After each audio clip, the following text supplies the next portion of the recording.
जब हम बात करते हैं एडल्ट्स में डिप्रेशन और एंजाइटी की, तो उसमें क्या क्या हमारे पास ऑप्शंस होते हैं उसकी ट्रीटमेंट की तरफ जाने के? पहली बात तो ये कि हमारे मुल्क में अनफॉर्चुनेटली लोग ये अंडरस्टैंड करना ही नहीं चाहते कि मेंटल इलनेसेस भी एग्जिस्ट करती हैं। बिल्कुल। और अगर वो इस चीज़ को एक्सेप्ट कर लेते हैं तो वो अपने लिए इसको एक्सेप्ट नहीं करना चाहते कि उनको भी कोई मेंटल इलनेस हो सकती है, या वो डिप्रेशन या एंजाइटी का शिकार हो सकते हैं, या डिप्रेशन या एंजाइटी भी एक बीमारी है और this needs to be addressed just like all other physical elements. तो इस तरह की माइंडसेट में थोड़ा सा काम करना भी डिफ़िकल्ट होता है। तो आपके पास जब इस किस्म के कोई पेशेंट्स आते हैं तो आप उनको किस तरह से एड्रेस करते हैं? देखिए, इस किस्म का कोई पेशेंट नहीं आता अगर वो मानता नहीं है कि मेरे साथ कोई मसला है, तो वो कभी भी खुद नहीं आएगा। अगर किसी भी पेशेंट को ये लगता है, फैमिली अगर लाती है, फैमिली अडल्ट्स जो होते हैं वो तो फैमिली के कहने पे भी मोस्टली नहीं आते। अच्छा। सिर्फ तब आते हैं जब कोई बहुत ही कोई हाई लेवल का मसला है, जिसमें कोई स्किज़ो का इशू है या कोई पर्सनालिटी से रिलेटेड कोई इशू है, जिसमें कोई न्यूरोटिक अदरवाइज अदरवाइज खुद से वो बहुत अच्छा। मुश्किल है कि वो खुद से आए। लेकिन मैंने एक चीज़ नोट किया है, you are very right with the fact कि पाकिस्तान में अभी तक लोग इस चीज़ को बहुत टैबू कंसीडर करते हैं। वो कहते हैं कि ऐसा कुछ नहीं है। अगर आप मेंटल हेल्थ थेरेपिस्ट के पास जा रहे हैं तो आपको लगता है, उनको लगता है कि वो पागल हो गए हैं या वो बंदा जो जा रहा है वो पागल हो गया, राइट? सिंपल, वो यही सोचते हैं। लेकिन अब मैंने नोट किया है कि बहुत सारे लोग खुद से आते हैं, they take the step, they feel like या देयर इज समथिंग रॉन्ग। क्यों? क्योंकि अवेयरनेस नहीं थी। अब लोगों में अवेयरनेस आनी शुरू हुई, पहले से ज़्यादा एजुकेटेड, ये चीज़ है तो ये एंजाइटी है, ये चीज़ है तो ये डिप्रेशन है, they will come to you. Okay. So in the cases where people do not want to admit that they are having something like depression or anxiety, Nothing can happen.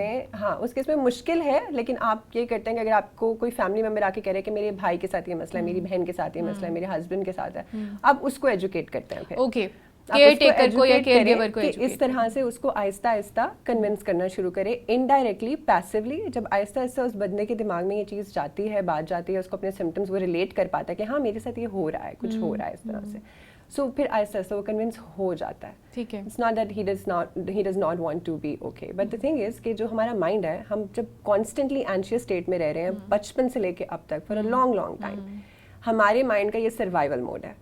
This is the natural normal state for our mind. Okay. So जो भी चीज़ आप इसके against करेंगे या इसके against करने की कोशिश करेंगे, इसको चेंज करने की कोशिश करेंगे, अब you are doing it for good, but it will receive it as a message कि कुछ होने लगा है। ठीक है, वो रिटेलिएट करें। I got that. ये एक बहुत अच्छी एडवाइस है कि उनके केयर गिवर्स को आप पहले एजुकेट करें और फिर आहिस्ता आहिस्ता कन्विंस करके जो है वो टुवर्ड्स अ कंसल्टेंट लाया जा सकता है उसको। बिल्कुल। अच्छा, अब क्या, जैसे आपने शुरू में बताया कि डिप्रेशन या एंजाइटी जेनेटिक भी हो सकती है, तो जब ये मौरूसी तौर पे किसी इंसान में मौजूद हों तो उस वक्त उसके क्या ट्रीटमेंट ऑप्शंस होते हैं, और क्या ये 100% क्योर हो जाती है या ऑफ एंड ऑन थेरेपीज लेना पड़ती हैं? Anxiety depression is something that is manageable. That is not 100% completely curable. It doesn't work like that. आपकी जिंदगी एक स्मूथ जिंदगी नहीं है. Even if you are a normal human being who does not have any anxiety or you depression, will be having your ups, you will be having your lows, ups and downs, twists and turns. लेकिन आपको उसको manage करना आना चाहिए। अगर आप एक anxious इंसान है और आप हर छोटी चीज़ पे आपकी एंजाइटी ट्रिगर हो रही है, अब जैसे एक सिंपल एग्जांपल है, आजकल स्मोक है, राइट? स्मोक में you are already in a state of constant stress.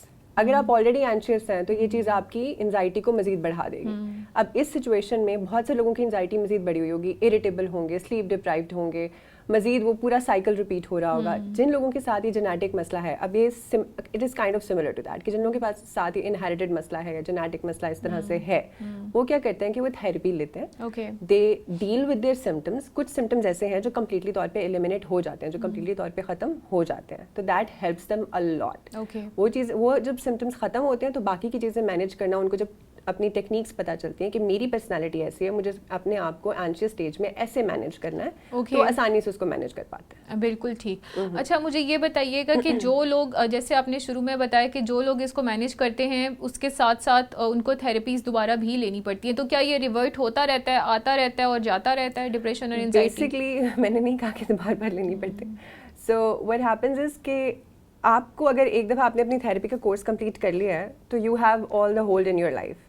उसके बाद ये आप पे डिपेंड करता है कि आप वापस आते हैं, थेरेपी लेते हैं, जाते हैं नहीं। कुछ लोग इसको लाइफस्टाइल बना लेते हैं।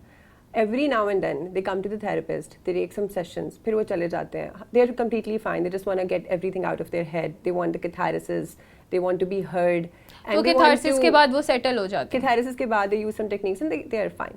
कुछ लोगों के लिए लाइफस्टाइल बन जाता है, उनकी मर्जी होती है। अगर एक दफ़ा आपने थेरेपी ली है, आपने अपना कोर्स कंप्लीट किया, अपने सारे टास्क जो आपको थेरेपिस्ट ने दिए हैं वो कंप्लीट किए हैं, and you are feeling completely fine, फिर हम आपको फॉलो अप पे लेकर आते हैं, आहिस्ता आहिस्ता हम थेरेपी टर्मिनेट कर देते हैं। After that it's totally up to you. कुछ लोग ऐसे हैं जिनको बहुत ज़्यादा शुरू से एंजाइटी या डिप्रेशन लेने की आदत होती है, छोटा सा भी कोई काम होगा तो वो उसके लिए बहुत ज़्यादा परेशान हो जाएंगे, बहुत एंशियसली उसको परफॉर्म करेंगे। तो क्या ऐसे लोग कभी हील करते हैं अपनी लाइफ में? क्या वो नॉर्मल और हमेशा के लिए कर जाते हैं? बिल्कुल करते हैं। वही अगेन मैं कहूँगी कि एंजाइटी डिप्रेशन पक्का आपकी ज़िंदगी से नहीं निकलेगा, it will be there, but आपको मैनेज करना आ जाता है, आप अपने आप को मैनेज कर पाते हैं। ऐसी कौन से फैक्टर्स हैं जिनके ऊपर काम करके हम इसको किसी हद तक अपनी ज़िंदगी से दूर रख सकते हैं या इससे बच सकते हैं? अपनी परसेप्शन को चेंज करना, और वो यही है कि आप अपनी थॉट्स को या अपने थॉट पैटर्न्स को चेंज करें। अगर आपको ये पता चल गया है कि मुझे नेगेटिव सोचने के मेरे कौन से तरीके हैं, या मेरा माइंड किस किस तरह से नेगेटिव सोच रहा है, तो और देखिए अगर मैं आपको बताऊंगी कि ये चीज़ गलत है, तो अगली बार जब वो चीज़ आपके सामने आएगी तो आप थोड़ा सा कॉशियस होंगे उस बारे में, राइट? सिमिलरली आपने अपने ब्रेन को ये बताना है कि ये जो तरीका है सोचने का ये गलत है।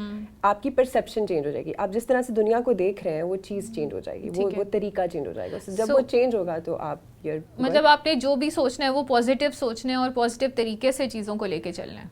अगर आपके माइंड में नेगेटिव थॉट्स आ रहे हैं तो आपने उनको चेंज करके रियलिस्टिक चीज में कन्वर्ट करना है, बिकॉज जो आपकी नेगेटिव थॉट है दैट इज नॉट रियलिस्टिक, उसका कोई प्रूफ नहीं है, उसका कोई एविडेंस नहीं है। अब आपको अगर आपको ये लगता है कि आप एक अच्छी डॉक्टर नहीं है, आपके पास प्रूफ है इस चीज का कि आप अच्छी डॉक्टर नहीं है, आपके पास एविडेंस है कोई? मुझे ऐसा बिल्कुल नहीं लगता, लेकिन I am just giving you an example. अगर मुझे ये लगता है, ठीक है, if I think that I am not a good therapist, I am not a good cognitive behavioural therapist, या मैं क्लिनिकल साइकोलॉजिस्ट अच्छी नहीं हूँ, सो मेरे पास प्रूफ है इस चीज़ का। मेरे पास कोई प्रूफ नहीं है इस चीज़ का कि I am not a good psychologist. I have proof कि I am a good psychologist by the clients that I am dealing with. You have proof that you are a good doctor by the patients that you are dealing with.